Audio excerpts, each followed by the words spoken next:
Bueno, le voy a dar primero la palabra a Eva Rottenberg, que es el enlace de APA con COWAP. COWAP es un espacio del que me honro de pertenecer desde su creación. Y bueno, les doy la bienvenida a estas jornadas y le doy la palabra a Eva para que las presente.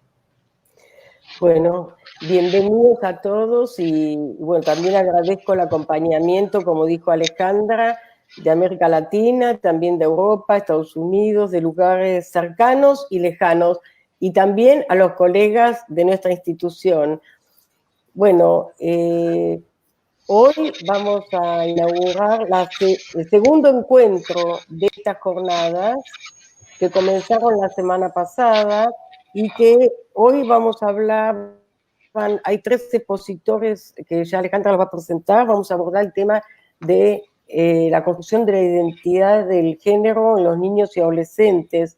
La semana pasada hablamos de la diferencia y género, y la semana que viene, que sería el último encuentro de estas jornadas, se va a hablar de salud y género también con 3 expositores excelentes. Les quiero decir que me honra haber sido una de las que incluyó el tema del género en la IPA y representando también a nuestra institución, la Asociación Psicoanalítica Argentina. Así que bueno, no quiero demorar más el encuentro y sigan con Alejandra y con los presentadores. Un abrazo. Una palabrita, un segundo, me olvidé algo importante. Quiero agradecer a las colaboradoras en la preparación de estas jornadas, que son Alicia Lagarride, Nora Revere y yo. Así que bueno, fue una comisión reducida, pero muy trabajadora. Bueno, les damos la palabra. Bueno, buenas tardes.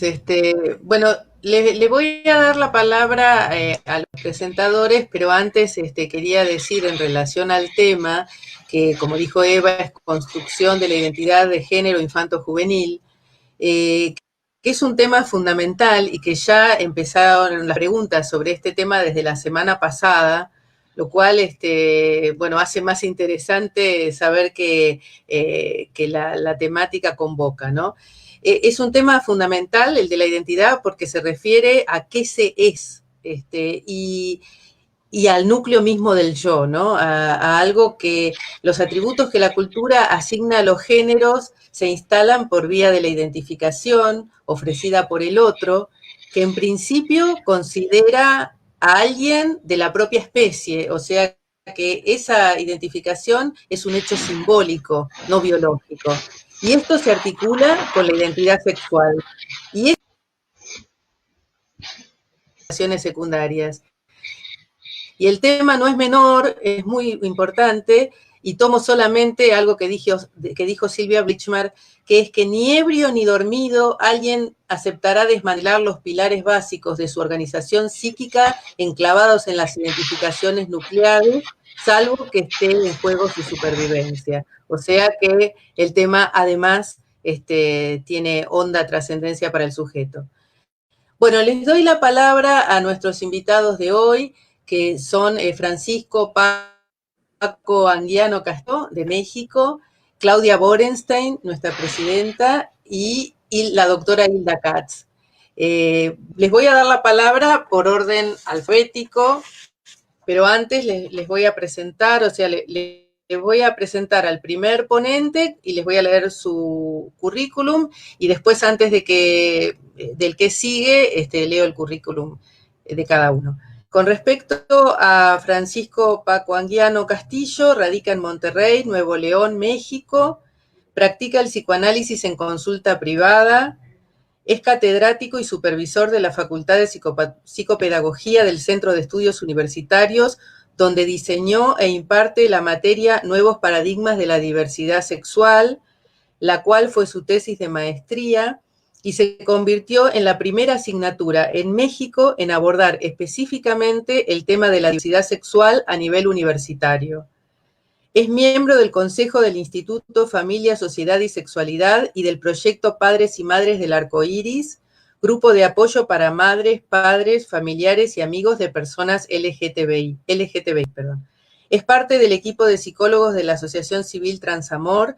Trabaja con niños, adolescentes y jóvenes trans y sus familias. Ha sido ponente en congresos, conferencias, cursos y seminarios sobre temas relacionados con la diversidad sexual, el género y el psicoanálisis a nivel nacional e internacional. Ha escrito artículos que han sido publicados por diversas instituciones a nivel nacional. Bueno, muchas gracias y te doy la palabra, Paco. Gracias, Alejandra. Bueno, pues para mí es un placer y un honor estar aquí. Agradezco también a Eva Rottenberg la invitación para estar en estas jornadas.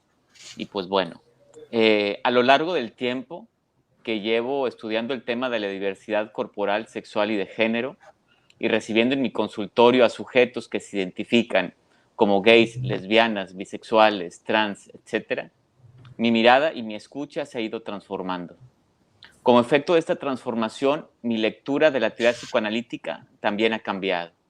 Se ha instalado una óptica descentrada, una mirada en la cual ya no es posible poner como eje central ni la heterosexualidad, ni la cisgeneridad, ni los cuerpos llamados diádicos, o sea, las sexualidades, los géneros y los cuerpos normativos. Pensar la norma desde la excepción tiene como consecuencia replantearse la misma norma. Esto no es ninguna novedad, está en las bases mismas del psicoanálisis. Freud pudo pensar la sexualidad llamada normal a través de su mirada hacia la otra sexualidad, la polimorfa perversa, y así construyó su teoría. De este modo, las siguientes reflexiones parten de mi experiencia de varios años con analizantes con sexualidades y géneros no normativos, particularmente analizantes que se identifican como trans. Al menos en México existe un discurso predominante, médico, que señala que la identidad de género es innata, debido a un cierto proceso hormonal durante la gestación, y que solo habría que esperar a que el niño o la niña hable para que su identidad sea revelada.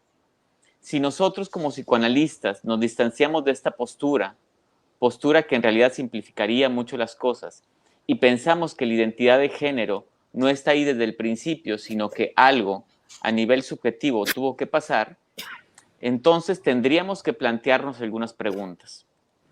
Son preguntas que usualmente en la clínica con sujetos cisgéneros, aquellos que se identifican con el género que les fue asignado al nacer, o sea, la mayoría, no suelen aparecer. El intento de explicación sobre lo que pasó a nivel subjetivo para que alguien se identifique como hombre, como mujer o incluso con algún otro género, debe abarcar tanto los géneros que están fuera de la norma como los que están dentro. La cisgeneridad, aunque se considere la norma en cuanto al género, también requiere una explicación. Así como Freud, en un agregado en 1915 a sus 3 ensayos, decía que en el sentido del psicoanálisis ni siquiera el interés sexual exclusivo del hombre por la mujer es algo obvio, sino un problema que requiere esclarecimiento, también nosotros tendríamos que problematizar la cisgeneridad y detenernos a pensar cómo es el proceso o los procesos de apropiación de ese género que es impuesto al nacer o incluso antes. Y no solo pensarlo como una evolución o un desarrollo natural que parte de la anatomía. De la misma forma, tendríamos que pensar cómo es que otros sujetos logran eludir esta imposición y apropian un género que no les es asignado, sino que toman el que la cultura considera el opuesto. ¿Podríamos teorizar sin recurrir a la explicación de una falla o una desviación? O sea, sin patologizar el proceso en estos casos. ¿Son los sujetos trans aquellos que no lograron identificarse con su propio cuerpo y por lo tanto algunos buscan modificarlo? ¿O son aquellos sujetos que lograron escapar de la imposición de género que todos recibimos al nacer? Aunque estemos alejados de la explicación biologicista de la identidad de género, es importante plantearnos cómo participa el cuerpo en el proceso de su construcción.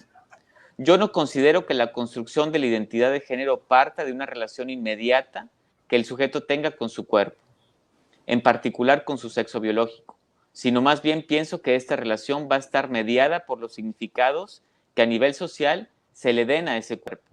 O sea, la relación de un sujeto con su cuerpo, en particular con su cuerpo sexuado, estará mediada por el género.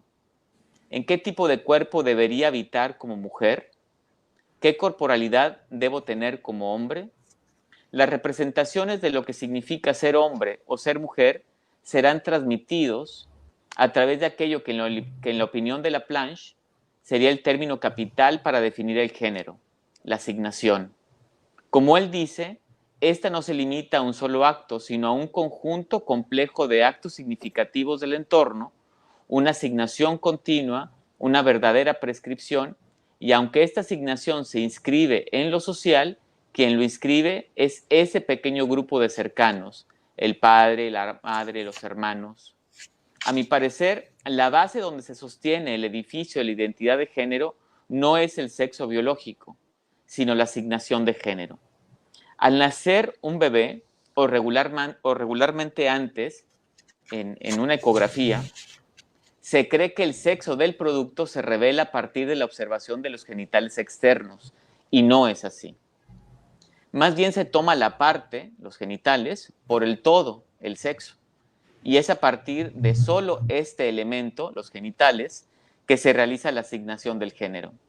Regularmente existe una consistencia entre la parte, los genitales, y el todo, el sexo, pero no siempre es así. Si aquí de nuevo pensamos la norma desde la excepción, los sujetos de cuerpos intersexuados nos muestran que el punto de inicio para la construcción de la identidad de género no es el sexo biológico del recién nacido, sino la asignación de género, la cual en determinado momento de la vida puede entrar en conflicto con el cuerpo o con la identidad misma. Esto también trae otras dificultades. Si pensamos que el punto de origen de la identidad de género es la asignación y no el sexo biológico, esto implicaría que estaríamos sostenidos sobre categorías sociales no universales, sino históricas, variables, carentes de sustancia, de esencia y por lo tanto condenadas a una resignificación constante. Bien decía Freud que conceptos como masculino y femenino eran construcciones de contenido incierto y se contaban entre los más confusos para la ciencia. Aunque la asignación tiene un lugar importante en la construcción de la identidad de género, ya que en ellas no solo se pone en juego las categorías sociales existentes, sino también el deseo de los padres, no es suficiente para que el género sea fijado en el sujeto.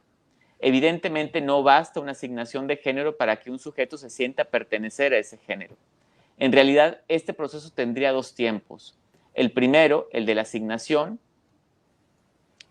por parte del entorno del sujeto, y el segundo tiempo, el de la asunción, apropiación, que parte del propio sujeto. Esta apropiación, como decíamos anteriormente, puede ser del género que le fue impuesto o puede apropiarse del que la cultura considere el opuesto. Para la construcción de la identidad de género es necesario un tipo de participación del sujeto que evidentemente va más allá de la voluntad. Si para el psicoanálisis contemporáneo este proceso de adquisición, construcción del género ocurre antes del Edipo y no como consecuencia de él, como se planteaba anteriormente, esto implica que desde muy temprano existe algo que podamos llamar identidad de género. ¿Desde cuándo aparece eso que llamamos identidad de género? Su construcción es un proceso preedípico que tiene un principio y un final claramente definidos, que se cierra una vez y para siempre, dando como resultado una identidad fija. ¿Esta identidad sufre alteraciones después del Edipo y en la adolescencia? ¿O es un proceso abierto de permanente cambio? ¿Por qué en algunos sujetos su identidad de género parece fija mientras que en otros es más fluida? La fluidez, más bien, esta diferencia es epocal, generacional. El que las nociones de género sean menos rígidas en la actualidad tuvo como efecto identidades de género más fluidas. La fluidez será una característica propia del género. ¿Qué nos enseñan en cuanto al género las transidentidades, como las llama Tamia Yuch, y los géneros no binarios? Por último, quisiera recordar una diferenciación que, aunque pudiera ser obvia para algunos, no lo es para todos en cuanto al género y la sexualidad, particularmente entre la identidad de género y lo que el psicoanálisis ha llamado elección de objeto. Es importante señalarla, pues, aunque sigue existiendo una tendencia a pensar que la atracción hacia el objeto sexual es una consecuencia del género, lo masculino siente atracción por lo femenino y viceversa, esta es en realidad una lógica heterocentrada que nos dificulta mucho pensar los polimorfismos sexuales y de género. Por ejemplo, los casos de hombres trans, gays, y mujeres trans, lesbianas. Esta clasificación decimonónica heterosexual-homosexual incluso tendría que ser replanteada ante los géneros no binarios, pues estas categorías están construidas en base a un sexo-género fijo y no dan lugar a las personas que se autoperciben como fuera del binario hombre-mujer. Por ejemplo, una persona de género no binario que sienta atracción por los hombres no podríamos clasificarla como hetero, ni como homo, ni siquiera como bisexual. A pesar de que el psicoanálisis se ha ganado una mala reputación con su historia de patologización de la sexualidad y de los géneros no normativos, como dice Patricia Gerovici, también tiene los elementos para hacer aportaciones importantes a la comprensión no solo de las transidentidades, sino de los polimorfismos corporales, sexuales y de género, de las nuevas subjetividades que se presentan en la clínica. Decía André Green que las limitaciones del modelo freudiano proceden de una epistemología que ya no es la nuestra. Por lo tanto, el psicoanálisis debe construir un modelo más acorde con la epistemología compleja de nuestra época. Crear, como menciona Letizia Glosser Fiorini, un psicoanálisis abierto con la suficiente porosidad y movilidad de sus límites como para generar revisiones, intercambios con otras disciplinas y debates productivos. Concuerdo con Ayuch en que el psicoanálisis es sumamente político porque el sujeto del inconsciente se inscribe dentro de un contexto social, histórico, político particular y porque la práctica y la teorización del psicoanálisis tiene efectos políticos. Por lo tanto, el psicoanálisis necesita abrirse al diálogo con otros saberes, hacer intersección con los estudios de género, queer, trans, intersex, escuchar las voces no solo de los analizantes que están en nuestros divanes, sino también de los sujetos que conforman los movimientos sociales. Termino con una cita de Letizia Glosser Fiorini. La aceptación y reconocimiento de la diversidad sexual es también la aceptación del derecho de las minorías o, en otras palabras, de lo excluido en determinados contextos de los lazos sociales. El reconocimiento de la diversidad sexual es, en este sentido, el reconocimiento de la alteridad, del otro. Y aquí hay una cuestión ética en juego. Gracias. Muchísimas gracias, Paco. Muchísimas gracias por cumplir con la consigna del tiempo. Bueno, le doy la palabra a la doctora Claudia Borenstein, que es nuestra presidenta, es médica psicoanalista, miembro titular de la Asociación Psicoanalítica Argentina, especialista en niños y adolescentes, exdirectora de la revista de psicoanálisis.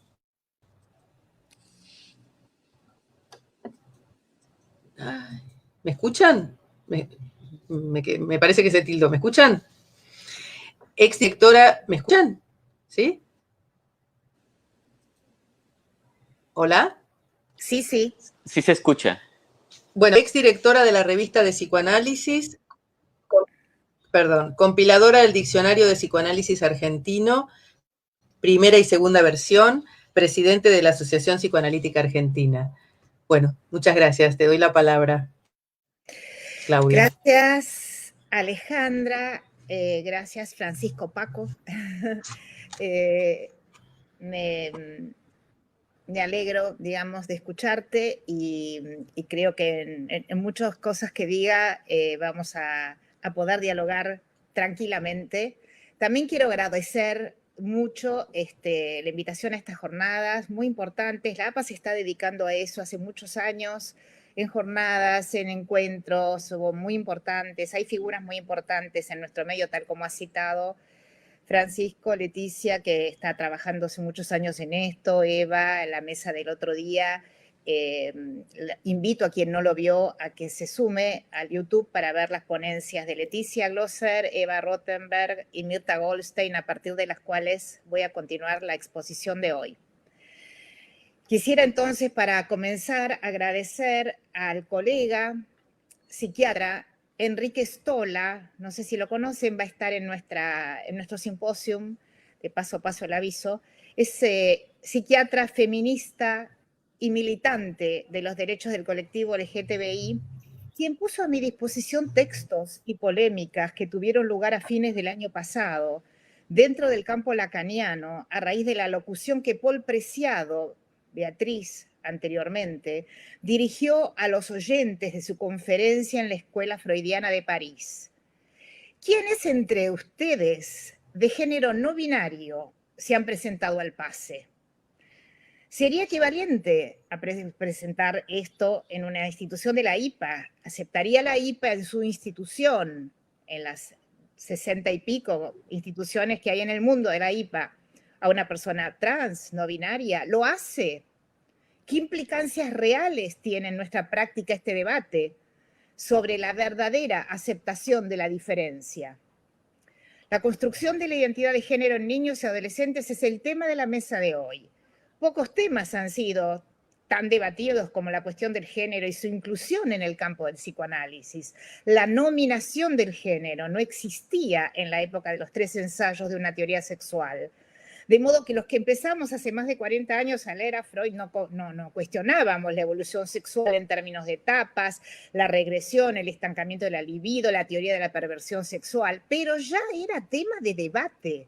La sexualidad femenina, la cuestión del orgasmo, el conocimiento de la vagina y todo lo que en la década del 20 y del 30 vino del aporte de Melanie Klein, Helen Deutsch, Lampel de Groot, Ruth Maas Brunswick, bueno, muchos. Donald Mercer, una analista muy importante de la Escuela Inglesa de Psicoanálisis, post-kleiniana, fue uno de los primeros teóricos en la década del 50 que diferenció perversidad de perversión, recolocando esto en la perversión, en la patología de la maldad, en el sadismo, en la crueldad, no en la elección sexual.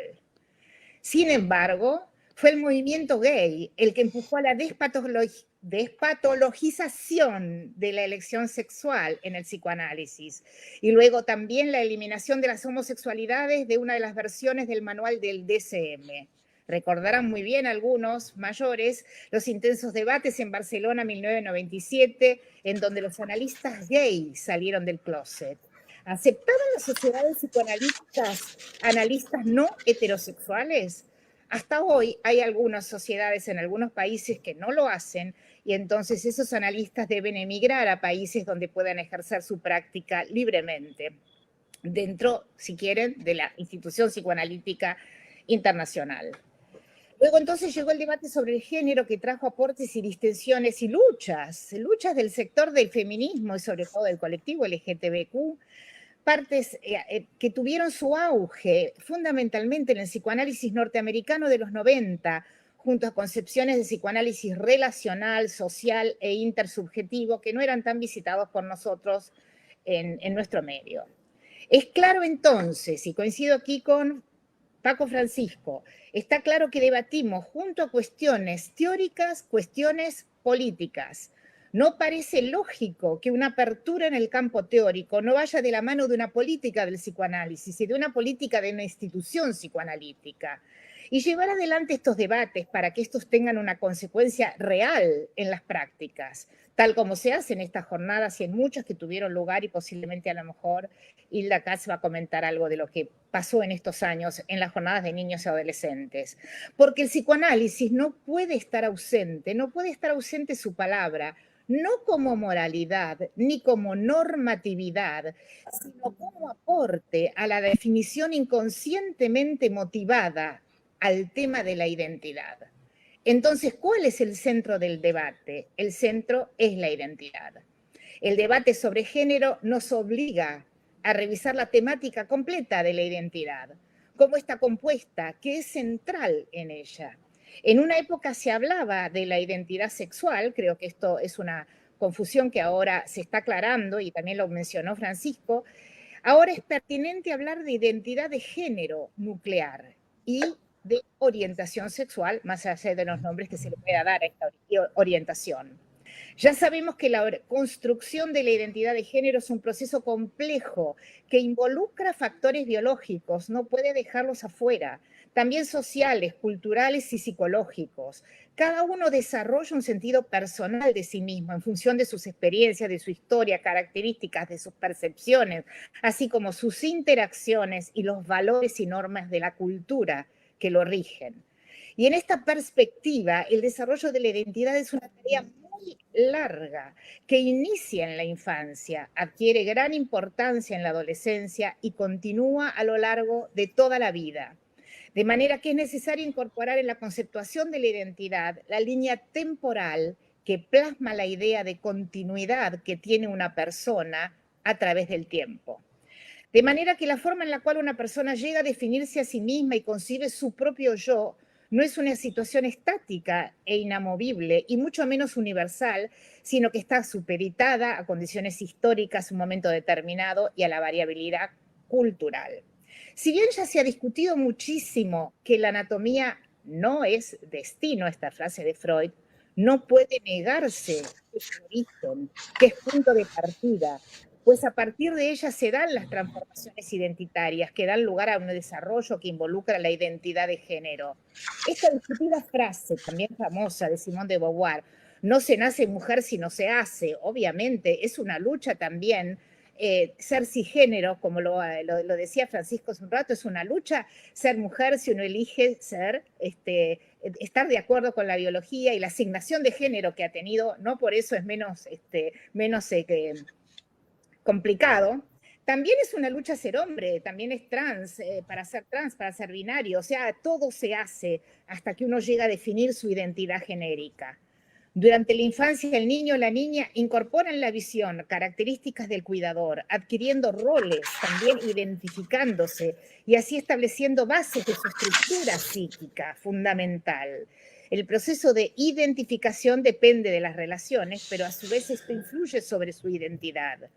Las ideas que se tienen ahora de lo que es la identificación involucran un proceso de aprendizaje y un papel mucho más activo por parte de quien se identifica, tal como dijo el otro día Eva Rothenberg, identificaciones con otras personas, no solo los padres, con ideales y también con defensas de los padres.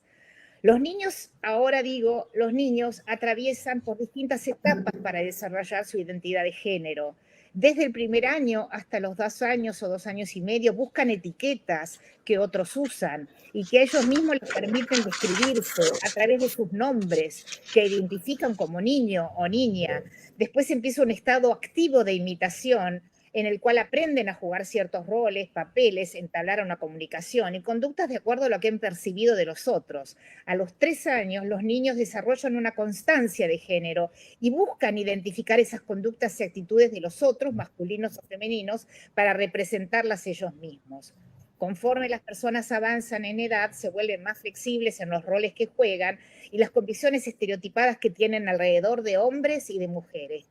De esta manera, la identidad de género que desarrollan las personas puede verse editada a lo largo de la vida en función de comparaciones y evaluaciones de los costos que también tiene, costos y beneficios que se obtienen al poseer rasgos determinados y ejecutar conductas específicas. Muy conocido el costo, digamos, que ha tenido para mujeres, ser mujeres y que han decidido trasvestirse o ser hombres para poder llevar adelante, digamos, sus logros, ¿no?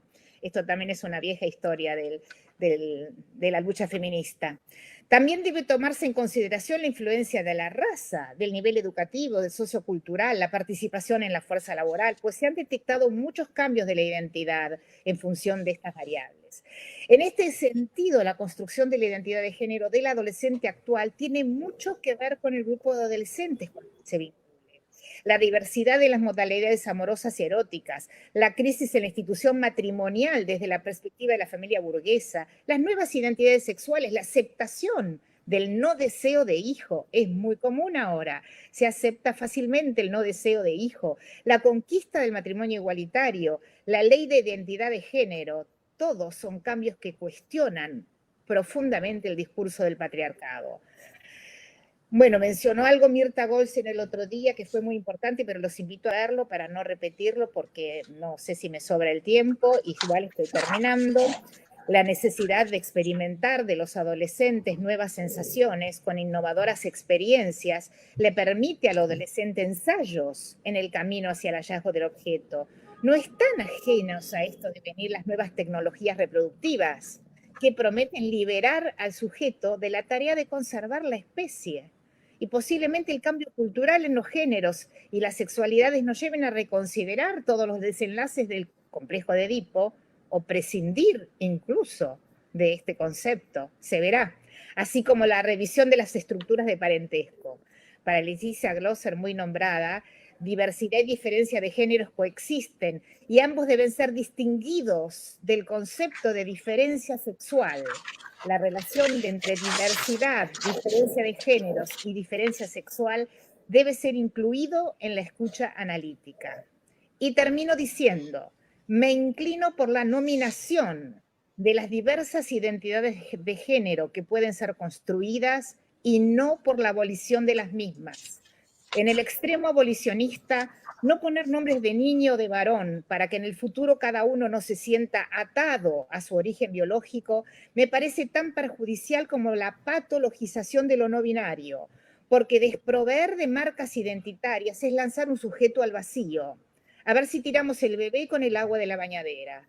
Nombrar no es condenar, es proveer un marco para la identidad que luego cada uno a lo largo de la vida podrá modelar según sus posibilidades y sus deseos. Muchísimas gracias. He tratado de cumplir el tiempo. Bueno, gracias. Gracias, Claudia, sí, pero vos sabés que acá dijeron que hablaras más lento, por favor, así que por suerte quedó grabado todo lo que dijiste, porque estaban diciendo que no te podía seguir a ese galope. Bueno, voy a presentar a la doctora Hilda Katz, que es doctora en psicología. Hablas rápido, sí. ¿Se escucha? La doctora Hilda Katz es doctora en psicología, PhD, USAL APA, licenciada en psicología de la Universidad de Buenos Aires, miembro titular en función didáctica de la Asociación Psicoanalítica Argentina y de la Federación Psicoanalítica de América Latina y de la Asociación Psicoanalítica Internacional, coordinadora del Departamento de Niños y Adolescentes de la Asociación Psicoanalítica Argentina, especialista en niños y adolescentes, miembro del grupo El Niño y su Familia de Serge Lebovici, París, Francia, guionista del cortometraje premiado Mi Película Candela, mutismo selectivo en una niña de 4 años, traducido a varios idiomas, profesora titular invitada en universidades nacionales e internacionales, y profesora de seminarios de la Asociación Psicoanalítica Argentina y autora de numerosos libros compilados e individuales. Bueno, le doy la palabra a la doctora Hilda Katz. Bueno, ¿me escuchan bien? Ante todo, tengo acá, me aparece sonido silenciado. Bueno, ante todo le quiero agradecer a la Secretaría Científica, a la Comisión Ejecutiva de APA y a las coordinadoras de COUAP por la invitación a participar en este panel, intercambiando con colegas muy queridos y temas que creo que son muy necesarios, ¿no? Y el reencuentro con colegas de todo el mundo, ¿no? Estábamos hablando, que nos acompañan en las actividades que hacemos y que de alguna manera son fronteras cerradas, pero acá fronteras en expansión, ¿no? Para alcanzar horizontes posibles. Yo los venía escuchando y voy a tomar también una frase de Claudia del final, ¿no? Que decía, desproveer de marcas identificatorias a los niños, no poniéndoles el nombre, ¿no? De acuerdo a su sexo biológico, es tan patologizante, digamos, como desconocer todo el interjuego, ¿no? De la diversidad, la diferencia, distinto a la diferenciación sexual. O sea, mi trabajo se llama Entre Ercilia y Caribdis, o sea, entre el prejuicio y la certeza. Hay un espacio, hay un interrogante que no cesa de repetirse en este momento. La identidad, nos dice Galeano, no es, sabemos, una pieza de museo quietecita en la vitrina, sino siempre una asombrosa síntesis de las contradicciones nuestras de cada día. Sabemos desde los primeros trabajos de Freud sobre histeria que ha pasado un siglo en el desarrollo de la teoría y la práctica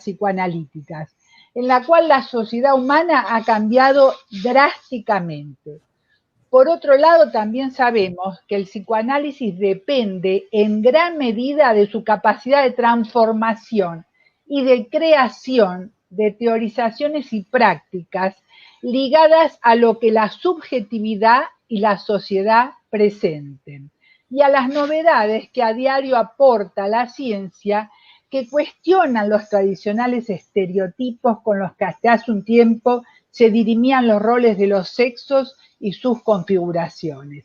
En la actualidad, o sea, aquello de lo histórico social con lo que tiene que vérselas el sujeto, podemos observar problemáticas diversas con respecto a la sexualidad, al género, tanto desde la clínica como desde las cuestiones teóricas a las que remiten y a sus modos de abordaje que se diferencian notablemente de lo que aparecía en nuestros consultorios hasta hace pocos años.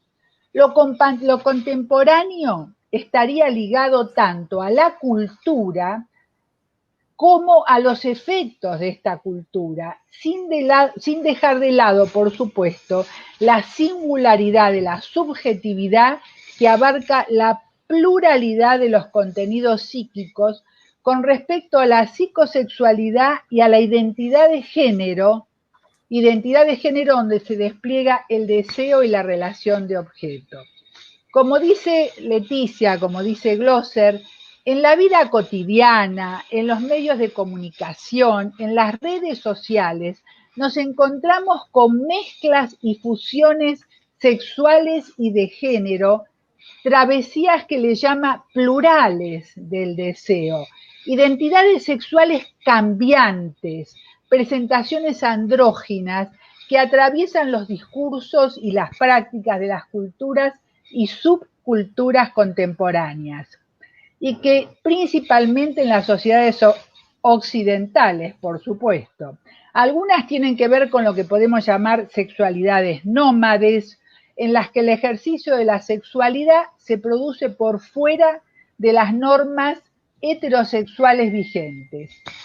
Continúa y nos dice Leticia, la noción de sexualidades migrantes expresa metafóricamente los desplazamientos, el nomadismo, los flujos y movimientos de los itinerarios del deseo más allá de la norma heterosexual prefijada como lo veníamos teniendo. Ahora, desarrollando el tema, nos encontramos con familias monoparentales, familias homoparentales, reproducción asistida, alquiler de vientres, clonación, embriones congelados, donación de óvulos y esperma, cambio de sexo, etcétera. Cuestiones de género, no solamente el transexualismo como presentación clásica, sino también lo que se denomina transgénero, es decir, una no aceptación de las asignaciones y códigos de género normativamente aceptados que manifiestan una necesidad de ir más allá de las determinaciones clásicas de los géneros masculino y femenino. Surgen nuevas modalidades de concepción y de crianza de seres humanos para los que la reflexión filosófica y los espacios jurídicos, religiosos y científicos apenas alcanzan a entrever las consecuencias éticas, bioéticas y biopolíticas. Tampoco nos podemos olvidar, si tenemos en cuenta a Castoriadis, los mandatos de la biopolítica en los que se dirimen supuestamente espacios de libertad, pero también de sujeción encubierta, en lo que lo porvenir será un entretejido desconocido entre lo previsible y lo imprevisible. Me refiero a Castoriadis cuando propone su idea del imaginario social instituyente, en el que la sociedad no es la simple sumatoria de individuos o de interacciones, sino que es una red cambiante de significados que configura modos de comportamiento y creencias mediante las cuales la sociedad se conserva como tal, es como una clausura organizadora cognitiva y de información, que también tiene que ver y mucho con estos cambios, que también tiene que ver con la necesidad, como decía antes Claudia, de reproducción o no de reproducción, con lo que pasa después de una guerra, con lo que pasaba 2500 años antes, cuando en la Biblia nombran que de pronto se prohibió todo tipo de sexualidad que no fuera reproductiva porque habían perdido muchos soldados en la guerra, ¿no? Cuando se fueron de Babilonia, por ejemplo. Bueno, siguiendo en ese sentido, pienso que Freud aceptó las limitaciones del conocimiento como las de su época e hizo de la comprensión de esas limitaciones su tarea central, sin olvidar que la crisis más importante de nuestra vida temprana está narrada por una tragedia antigua. En los 3 ensayos de una teoría sexual indica la necesidad de aceptar la polimorfa perversidad que es parte de nuestra naturaleza constitutiva de lo que es ser humano, donde la mayor crisis puede decirse se puede dar y que no es un factor, lo que él plantea, que no es un factor, nos dice, el factor constitucional que todos traemos, tiene que aguardar a que ciertas vivencias lo pongan en vigor. El accidental necesita apuntalarse en la Constitución para volverse eficaz. Nos señala que lo que más concuerda con la investigación psicoanalítica es atribuir una posición preferente entre los factores, digamos, accidentales a las vivencias de la primera infancia que cooperan como lo hacen con la predisposición y las vivencias traumáticas posteriores. Siguiendo a Freud, digamos, los conceptos masculino y femenino, en sus múltiples y complejas expresiones, no pueden separarse de una observación de la sexualidad contemporánea. Según Laplanche, en Laplanche de 1971, la aparición del concepto de bisexualidad se debe a la influencia de Fliess, basándose sobre todo en datos de la embriología y de la anatomía, que siempre consideró que hay un cierto grado de hermafroditismo anatómico normal. En todo individuo, sea varón o mujer, se encuentran vestigios del aparato genital del sexo opuesto, que de alguna forma o el organismo originariamente bisexual en el curso de su evolución se orienta hacia la monosexualidad, aunque conservando algunos restos del sexo atrofiado. Masculinidad y femineidad, según Laplanche, como también lo hizo notar Freud, adquieren significación según se consideren a nivel biológico, psicológico o sociológico, ya que lo decisivo, sobre todo desde el psicoanálisis, serían las fantasías subyacentes que solo pueden descubrirse mediante la investigación psicoanalítica. Planteaba que el concepto de bisexualidad, tanto si se intentaba basarlo en un sustrato biológico como si era interpretado en términos de identificaciones, implicaba en todo ser humano una síntesis más o menos armónica y mejor aceptada de los rasgos masculinos y femeninos. O sea que esas disposiciones sexuales se manifestarían siempre ambas en los conflictos que experimenta el sujeto para asumir su sexualidad.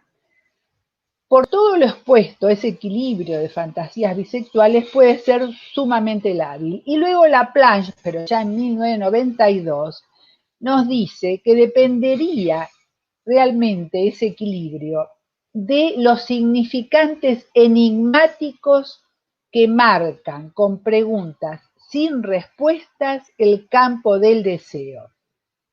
Nos dice, el enigma sexual es propuesto por los adultos al niño. Él es destinación y esta destinación es siempre enigmática en la medida que el otro, el emisor, no sabe todo lo que dice.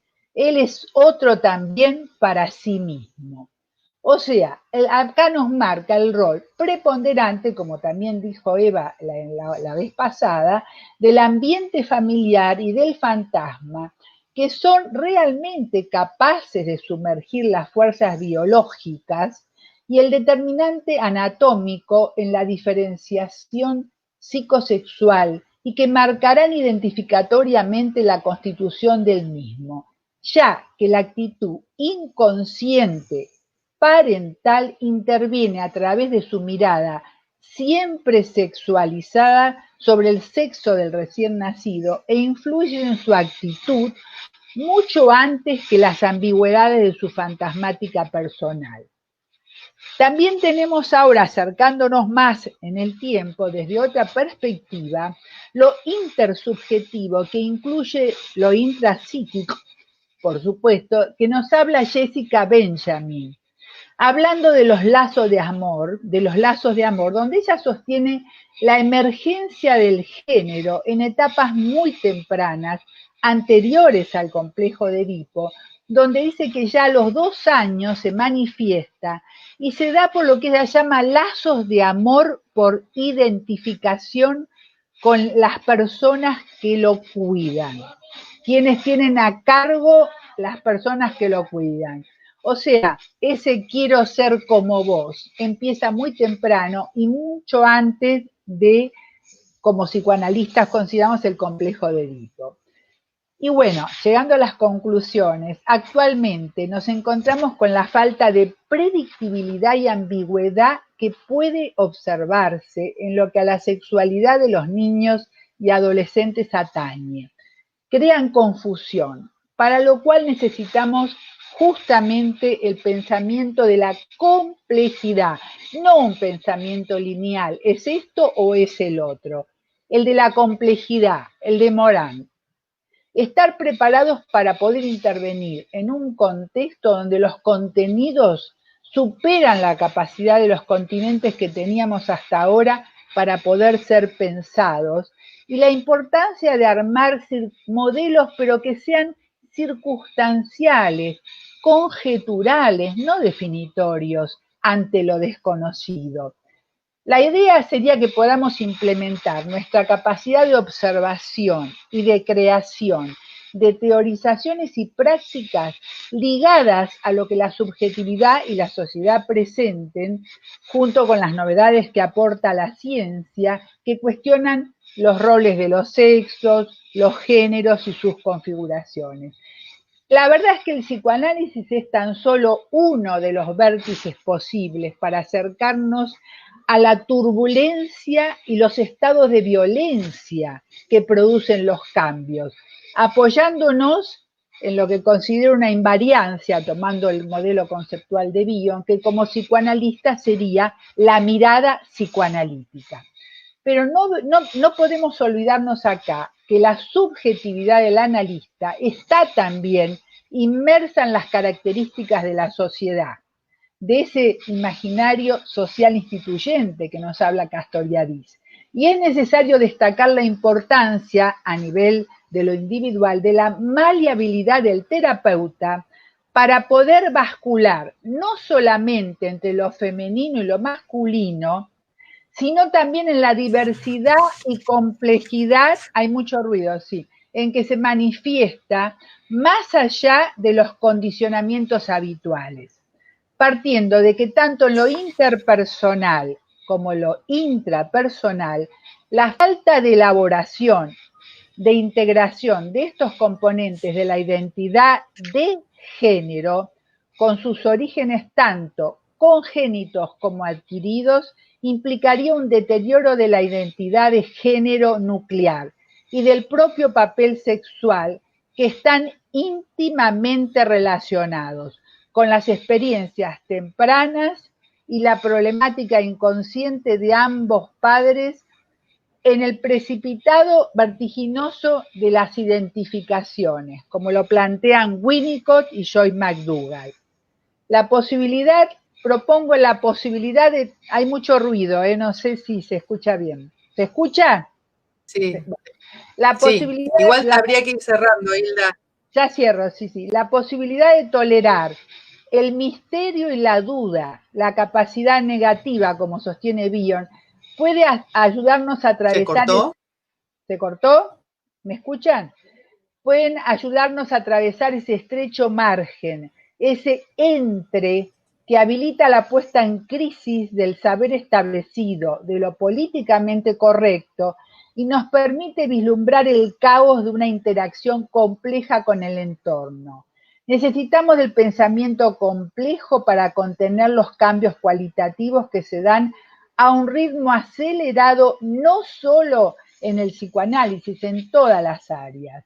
Y tener en cuenta que con el psicoanálisis la linealidad de los mapas cerrados obturan las fronteras en expansión en busca de horizontes inesperados, que es cierto que implican grandes riesgos para nuestra tarea, pero que es justamente en ese caos, justamente, que encontraremos nuevas oportunidades que desafían la creatividad, esa de la cual hablaba Winnicott, la creatividad necesaria para la vida. Por eso cuento este relato que en su camino hacia Ítaca, Ulises tiene que atravesar un peligroso canal entre dos imponentes acantilados dominados por dos monstruos. Por un lado Escila y por otro lado Caridris. La roca de Escila atraía mágicamente a las naves, las astillaba y las lanzaba a su compañero Caridris, devolviéndolo después de 3 días en forma de naufragio. Es el canto 12 de la Odisea. Y me parece oportuno utilizar esta expresión, entre Escila y Caridris, para evitar ese estar entre el prejuicio por un lado y la certeza por el otro, como dos monstruos que atraen, y poder sostener un interrogante que persiste, que insiste y que no cesa. Ese estrecho margen que nos permita acceder a nuevos territorios de descubrimiento, pero también nuevos territorios de oscuridad respecto a la identidad de género, que nos exige navegar con cautela entre el prejuicio que paraliza y la certeza que embandera. Esos dos monstruos amenazantes propios de qué? De los posicionamientos fanáticos, donde naufraga toda articulación pasible de transformarse en pensamiento, como también de poder sostener la inquietante presencia del enigma. Ya está, terminé. No sé si estuve en tiempo, bueno, pero muchísimas gracias, Hilda. No, la verdad que te pasaste un poquito, pero bueno, es incómodo interrumpir, pero básicamente lo que quería era darle la posibilidad a la cantidad de preguntas y comentarios tan interesados y atentos que hay en Facebook y en el Click Meeting. Si les parece, voy a tratar de avanzar en contarles las preguntas y las agrupamos, porque son muchas, y después les doy la posibilidad de contestar. Lidia Distenfeld dice, muy bueno lo de la cisgeneridad, que necesita también ser pensado. Loreso dice, la constitución de la identidad de género se puede determinar en alguna etapa de la niñez en que se produce, se la continúa luego de la pubertad. Eva Rottenberg dice, entre asignación de género y apropiación hay muchos procesos que intervienen, las funciones parentales y el bebé, niño, niña, vivencias, identificaciones en la construcción de la identidad y la identidad sexuada. ¿Qué piensan? Después,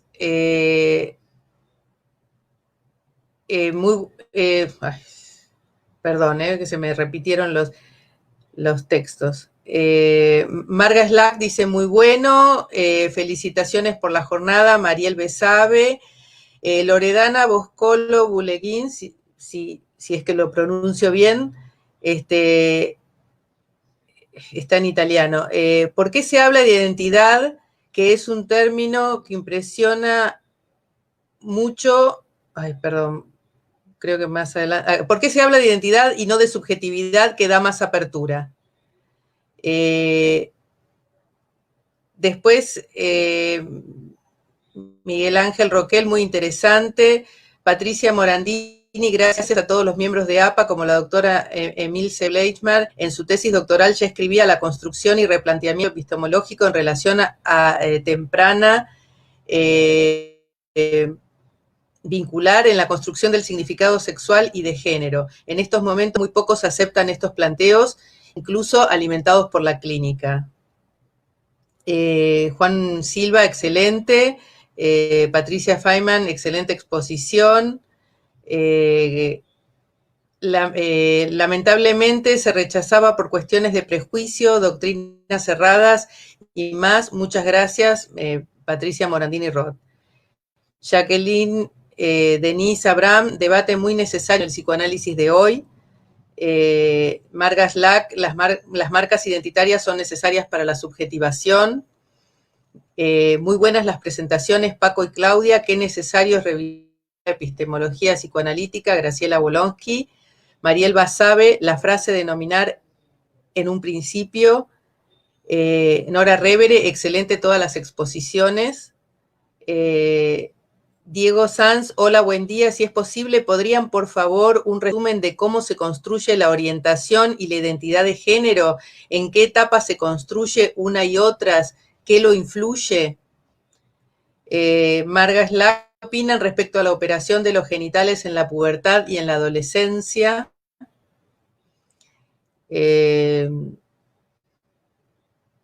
Perdón, tengo problemas para leer el italiano.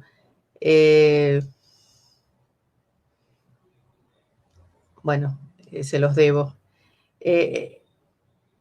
Victoria Fénix, en diversos países del mundo donde al nacer existen 3 géneros posibles para inscribir en actas de nacimiento, sexo femenino, masculino y otros, lo social y lo legal llevan una posición que el psicoanálisis deberá abordar. ¿Qué efectos tendrá en el sujeto? Excelente, Hilda, la descripción de lo social y cultural en la construcción de la identidad. Susana Racinski. Muy interesante la exposición de Hilda, Patricia Feynman. Le pido 1000 disculpas a Loredana Boscolo, pero me cuesta leer rápidamente el italiano. Patricia Morandini agradece lo abierto de la mesa y hace una pregunta más política. ¿Creen que todavía subsiste en los institutos de formación la resistencia a estos cambios?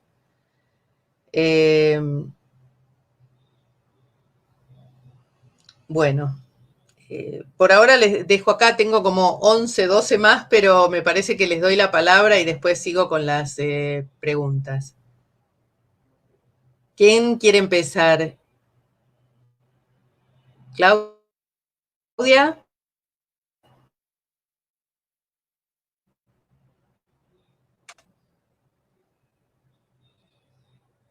¿Me escuchan? No, acá el micrófono, Claudia, tenés que liberar el micrófono. No, yo decía darle la palabra a Francisco, que fue el primero, no sé si él quiere, por supuesto que todos estamos listos para hablar, pero parece que nuestro invitado, si quiere tomarla, estaría bien. Bueno, solamente algunos comentarios por lo que han leído. Bueno, ¿cómo no? A mí me parecía importante como señalar el tema de la cisgeneridad, ¿no? Regularmente estamos como en busca de la explicación de qué pasa con las personas trans, qué pasa con la transgeneridad y qué pasó. Y por eso un poco en lo que leía quería mencionar el tema de la transgeneridad y pensar, bueno, también qué pasa con aquellas personas que se identifican con el género asignado al nacer, ¿no? Aunque sea la mayoría, también me parece que es importante buscar una explicación, como lo que decía, tal como Freud lo hacía y problematizó el tema de la heterosexualidad. Y bueno, igual la atracción exclusiva de un sexo por el otro requiere una explicación, no es algo obvio. Y también por otra de las preguntas, me parece también importante esto de salir del binarismo, ¿no? Me parece que el tema del binarismo o del pensamiento binario nos dificulta mucho entender toda esta diversidad de cuerpos, de géneros, de sexualidades, particularmente de cuerpos, porque me parece que de alguna manera ya salimos, ya se despatologizó pensando la homosexualidad, ya se despatologizó la transexualidad, pero los cuerpos intersexuados, digo, obviamente hay mucha gente de muchos países que nos están viendo y escuchando hoy, pero me parece que sigue habiendo una patologización de estos cuerpos, donde solamente se piensan a machos y hembras o cuerpos de macho y cuerpos de hembra, pero todas las variedades intersexuadas se siguen pensando como patologías, como necesarias de corrección. Entonces creo que desde ahí tendríamos que estar pensando la diversidad o grandes polimorfismos corporales, sexuales y de género. Y por último, nada más comentar, porque ha salido en varios preguntas o varios comentarios, de estas crianzas sin género, me recordó un librito que se llama Buscando el final del arco iris, una exploración de las prácticas de crianzas, de la fluidez del género, que escriben Fiona Joy Green y May Friedman, sobre estas crianzas y son las mismas mamás las que están hablando de su experiencia. Se vuelve bien interesante, como un caso que a lo mejor han escuchado algunos de ustedes, sobre el caso Storm en Canadá, de este bebé que no revelan cuál es el género, y entonces la mamá, que se llama Katie, escribe sobre su experiencia. Entonces todo este librito habla de esto, es de la editorial Bellaterra. Entonces igual, para los que están interesados en ese tema, está esa recomendación.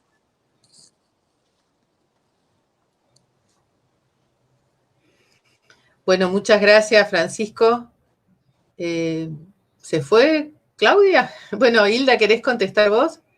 No la veo a Claudia.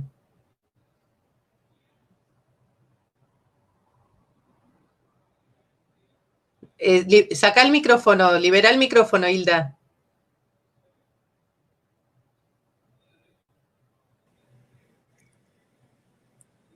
¿Volví? ¿Estoy? Hilda. Okay. Es muy curioso. Bueno, Claudia. Es tremendo. Esto de aparecer y desaparecer. No, ahí estoy. Sí, se me ve. No sé, hablo, no hablo, como quieran. No sé, quería seguir, así seguimos. Espera, retomamos con Claudia y después Hilda, entonces. Ahora. Pero no desconecten los micrófonos por las dudas. No, ese fue el tema, lo desconecté, me desapareció. Bueno, en la locución esta famosa de Paul Preciado, que la verdad que vale la pena leerla, es una interpelación a los psicoanalistas, ¿no? En donde dice, bueno, ¿cuántos de ustedes han aceptado en la Escuela Freudiana de París analistas de género no binario, ¿no? Me impactó mucho, después hubo mucho debate, digamos, en relación a esto, y me parece que todos los cambios, digamos, que nosotros podamos tener en nuestra teoría, que son muy importantes, tienen que estar acompañados de una práctica real en nuestras instituciones, en nuestra formación respecto de todo esto, porque obviamente que no nos formamos conociendo, digamos, por supuesto ninguno de nosotros, en general, los analistas somos humanistas, somos personas no fanáticas, pero bueno, hubo mucho tema en la teoría psicoanalítica que fue objeto de debate, que nosotros tardamos, digamos, en reaccionar respecto de esto, y en ese sentido también muchos pacientes, no sé si les ha pasado a ustedes, discutían temas teóricos a veces, considerando que un analista encarnaba una teoría que pensaba, por ejemplo, que la homosexualidad era una perversión. Es decir, esto nos ha generado problemas, digamos, tenemos que dejar en claro que no lo pensamos, digamos, que se terminó esta idea, que no es más así, ni que creemos que la elección sexual, y también está esta cuestión, ¿no?, de diferenciar, me parece a mí, no sé qué piensan otros que han estudiado mucho esto, hacer diferencia entre lo que es la elección sexual y la identidad de género. Es realmente complejo el tema, pero creo que si no se presta mucha confusión, y entonces no solo pareciera, digamos, no es mi estadística, pero lo que Paul Preciado decía es que 1 de cada 400 bebés son intersexuales, es mucho. si hay intersexuales en 1 de cada 400 nacimientos, es realmente una población bastante importante, digamos, a tener en cuenta, como decía también Paco, y no, por supuesto que no forzar o no imponer un género cuando la biología no está claro, digamos, cuál es ese género. Para esto está la hermosa película XXI, que habrán visto muchos. Sí. No sé si la has visto tú, Francisco, una película argentina con Ricardo Darín, que realmente es muy, muy, muy buena en ese sentido, ¿no? Y también esto que recomendó el otro día, claro, uno a veces tiene la casuística de lecturas, porque a veces no es muy fácil tener acceso, a menos que trabajes en un lugar en donde los pacientes transexuales, no binarios, etcétera, no acuden a consultas, digamos, por ahí tan fácilmente si no estás en una institución en donde eso se puede abrir a la consulta tan fácilmente. Es decir, que muchos no tuvimos esa experiencia, digamos. La tenemos por lo que dicen ustedes, por las lecturas, por las películas. Está ahora esta hermosa película de la serie de las historias de San Francisco, en donde 2 lesbianas se enamoran, pero de pronto una de las lesbianas se hace trans y se vuelve varón. Entonces se le complica la vida a la pareja, porque en realidad a ella le gustaban las mujeres y ahora no sabe muy bien qué está pasando. Entonces, y también a la chica que se hizo trans y que es un varón trans, se le gustan los hombres. O sea que en realidad creo que tenemos que, dentro de este caos, nominar es importante porque nos sirve, nos aclara, nos permite orientarnos, no imponer. Digamos, creo que hay que estar muy claro con el tema de, ahora la de la película, que me están preguntando, no se trata de imposición, se trata de ayudar a... La identidad es fundamental, es como lo esencial del ser de una persona. Dice, ¿por qué no hablamos de subjetividad? Bueno, ¿qué hay en el centro de la subjetividad? ¿Qué es lo más importante que uno tiene adentro de su corazón y para sentirse subjetivamente reconocido? Su identidad. ¿Y qué es su identidad? Y bueno, es muchas cosas. Es si se siente hombre, mujer o no binario, o trans, o lo que fuera, si elige hombres o mujeres o no. Es decir, si es médico o psicólogo o ingeniero o no, si es argentino, si es judío, si es negro, todo eso hace a la identidad. Pero en el centro de esta cuestión está esto que de altísimo respeto y delicado y que tenemos que tener muy en cuenta, porque es lo que hace que las personas se sientan humilladas cuando no se valora su identidad y genera enormes trastornos, guerras, cuando no se respetan identidades y no se da lugar a esas identidades y a las expresiones identitarias. Así que me parece una palabra importante para recuperar la identidad en el panorama en el que estamos viviendo actualmente. Bueno, Hilda. Bueno, la temática es intensa. Si yo, digamos, con el trabajo a lo que abogo es que hay que cuidarse mucho cuando se empiezan a mover, ¿no? Teorías y concepciones de no, digamos, fanatizarse ni de un lado ni del otro, ¿no? Como dije, de no fanatizarse en el prejuicio de lo que pensábamos que hasta ahora que estaba bien, y tampoco en las supuestas certezas. ¿Hilda? ¿No se oye? Ah, ¿se oye? Sí. Ahora te escuchamos. Sí. Hola. Bueno, perfecto. Ya me estaba asustando, sí. ¿no? Bueno, es decir, no pasar de un extremo al otro, sino animarnos al desafío de la complejidad, ¿verdad? O sea, es decir, como estaba diciendo también Claudia, ¿no? Nominar no es un pecado. Después, bueno, se rebelará, tendrá contra qué rebelarse, como decía Winnicott, tendrá contra quién confrontar, ¿no? Pero no creo que aporte a todas estas problemáticas que son tan ricas, de tanta creatividad, el optar, digamos, por la disolución de todo lo que venía funcionando hasta ahora. Es decir, algunas invariancias permanecen, después cambiarán, tomando el modelo de cambios catastróficos de Bion. Pero esa invariancia de ponerle a un nombre a un chico no es ninguna tragedia. Después se verá en su identidad de género si quiere asumir ese nombre o no asumirlo, ¿no? Es decir, yo eso lo cuestiono para no perder la energía de algo tan importante como lo que estamos viviendo, ¿no? En este tipo de situaciones que me parece que no abonan, ¿no? Que no abonan a la evolución.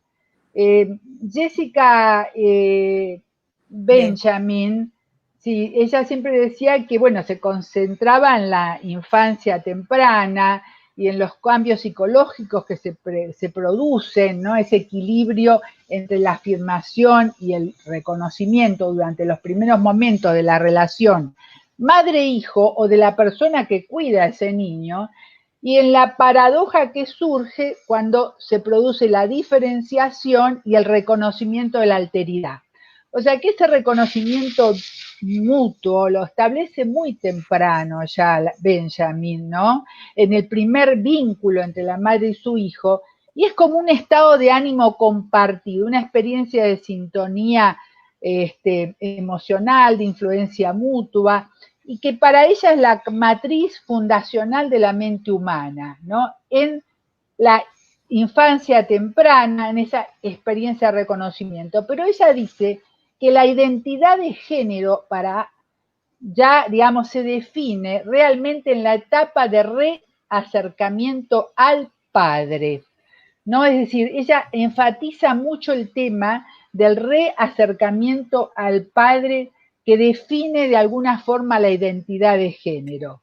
Me pareció muy interesante, puede ser el padre, el tercero, la función tercera, como lo quieran llamar, pero habla de ese tercero que trae, que acentúa esa alteridad, ¿no? Y esa nueva perspectiva, ¿no? Porque dice que de alguna forma el tercero es representante del mundo externo, ¿no? Es decir, de alguna forma, digamos, enfatiza este aspecto y me parece interesante para pensarlo, no para decir que es la única verdad, sino, digamos, para pensarlo en ese recorrido de los procesos identificatorios propuestos desde la intersubjetividad, que incluye, por supuesto, lo intrapsíquico. Eso por un lado. Y por otro lado, considero que las posturas extremas nos hacen perder en el camino muchas posibilidades creativas donde aparece la diversidad, la diferenciación, las diferentes formas de manifestarse de cada uno, ¿no? En ese sentido, siempre abogo por no embanderarse en las certezas, ¿no? Porque si no se puede caer en el fanatismo de lo único que servía a lo anterior o en el fanatismo de lo que único que sirve los de ahora, ¿no? Porque en general el fanatismo es la presencia de una ausencia embanderada por la certeza. Y entonces es un vaciamiento, vacía el pensamiento. Ya sabemos todos los posicionamientos fanáticos en política, ¿no? Que no permiten la creatividad y el pensamiento. Perdón que te interrumpa, pero estamos sobre la hora. Perdón. Muchísimas preguntas. Algunos veo que las están siguiendo por el costado y las van respondiendo. Hay un intenso debate sobre la película, la serie. Hay muchísimas preguntas en Facebook que las colegas me están enviando y en el meeting. Yo no sé, no nos queda tiempo para responderlas. Les puedo leer alguna para finalizar más con la movida que dejó de pensamiento todo esto. Dice, ¿es posible devenir sujeto sin una mirada identificante? Luego el yo debería metabolizar las identificaciones y vivencias. Dice Esther Bleda, acaban de establecer que el sector público debe tener al menos 1% del cupo laboral para transgéneros. Clara Sheckman dice, es importante no patologizar la diversidad sexual y de género. Me interesa mucho desde nuestro abordaje clínico, especialmente con niños, acompañar el conflicto y sufrimiento que le produce al niño el rechazo de su cuerpo. Debemos Eva Rottenberg dice, debemos ocuparnos del sufrimiento de quienes nos consultan. Eduardo Ramos dice, excelentes las exposiciones y reflexiones que generan en mi práctica pediatría y psicoanalítica. Surge como inquietud el efecto nocivo de los tratamientos farmacológicos y cuánto afecta a la expectativa de vida. También asocio la cuestión de asignar el nombre con la presentación.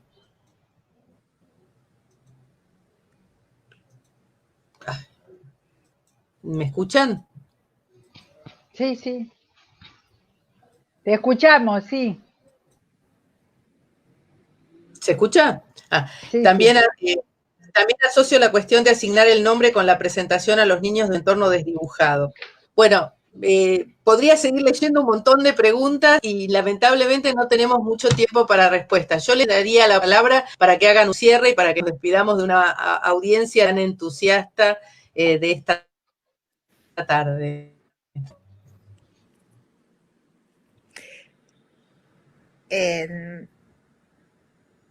Sí, en realidad, mientras todos prenden los micrófonos, creo que lo tengo prendido, yo aprovecho. Sí, acá piden nuestro correo electrónico, así que sí, los ponemos, por supuesto. Gracias ¿Paco? a todos por el interés en esto. Estamos todos aprendiendo.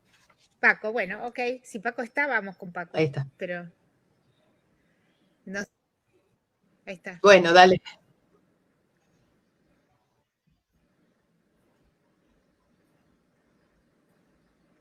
Paco tiene cerrado el micrófono. Sí, a mí me pasó.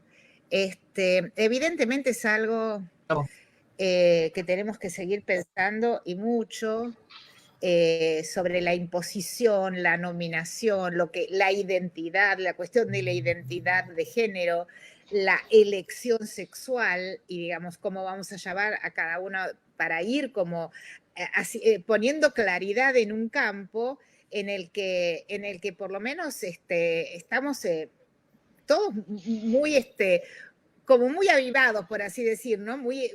Pero todavía no tenemos todas las herramientas y posiblemente tengamos hoy prejuicios que dentro de unos años nos van a parecer, ¿no? Como nos parecen ahora los prejuicios que teníamos antes. Es evidente que los tendremos, pero por lo menos tratar de ser conscientes de que no los ponemos en práctica, ¿no? Yo creo que es bastante interesante para esto.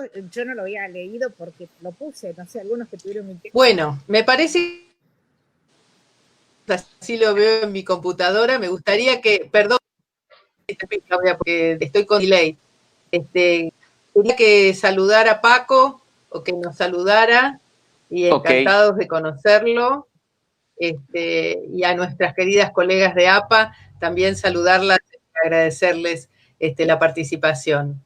Gracias. Paco, ¿querías, ahora que pudiste abrir el micrófono? Sí, no, solamente quería comentar rápidamente que creo que parte de que no tengamos consulta de pacientes trans tiene que ver un poco con lo que decía Patricia Gerovici, de que hay una cierta resistencia y temor al psicoanálisis, ¿no? Pero me parece que cuando con eventos como estos, que abiertamente hablamos de una postura no patologizadora, hace que también estos pacientes se acerquen, ¿no? En mi caso, yo nunca he visto un paciente trans en institución, todos los pacientes trans que veo son mi consulta privada, y en la actualidad tengo alrededor, no sé, de 8 y tengo, o sea, años trabajando con pacientes trans. Entonces creo que tiene que ver un poco con que también públicamente la gente nos puede escuchar, claro, y saber que no tenemos esta lógica patologizadora. Y bueno, muchísimas gracias por la invitación y de estar aquí con ustedes. Bueno, muchísimas gracias. Buenas tardes a todos. Buenas tardes a los que están escuchando desde Buenos Aires, desde gracias, Alejandra, del mundo. Y bueno, así es un placer para la APA y gracias a Eva y a COWAP. Hasta luego. Adiós. Gracias.